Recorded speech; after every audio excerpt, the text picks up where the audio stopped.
This is your stage, your spotlight. Hello, Meghalaya.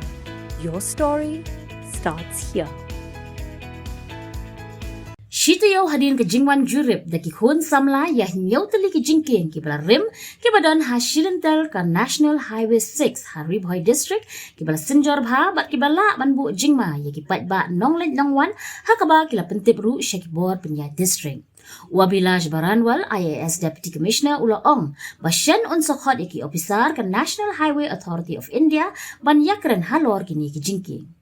Ki Khon Samla ha ka Jingpentip siya Deputy Commissioner kila penpau ya ka Jinglong Jingman Bambiang jong kita ki Jingkieng rim pat kerpat ru ban Shimkia ban penyo daki bathamai na ka benta kasuk ka shngan ha ka let kawan ki patba. Haka artarik unaitung arhajar arpesan na kaliang Shillong Mail ula let ban kenduk kerpang ya Deputy Commissioner na ka benta ban tip ya ka senjam ka bakum ukli du jong ka district unshim halor ka mat jingdawa jong ki Khon Samla. Deputy Commissioner Ula Ong ba unshim kia halor ka ni ka mat jingdawa ha ka ba unsa syong da ka jingyalang bat ki Ophisar ka NHAI. Da ka ba penpau ba un penkloy Ula Ong ba unsa pet ya ka ka bala ban le kata ban penhai ya kita ki Jingkieng la kan de ka jingmaramot ne ban shna bujli no da ki bathamai. Yesterday, some residents of Humsning have approached our office and have registered their complaint regarding the status of bridges over the 4-lane that we have from Guwahati to Shillong. They have complained that some of these bridges have remained old despite the road being new and have requested our office to approach NHAI for construction of new bridges in place of them.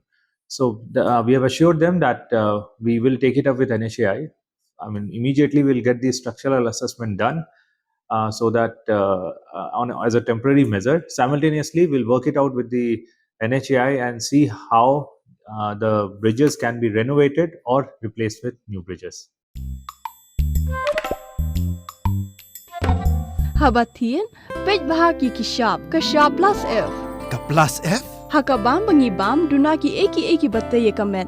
Namar kata habathiru atau kau kamlu ka umpnyang kadut pej ya kashap plus F haka jingsom.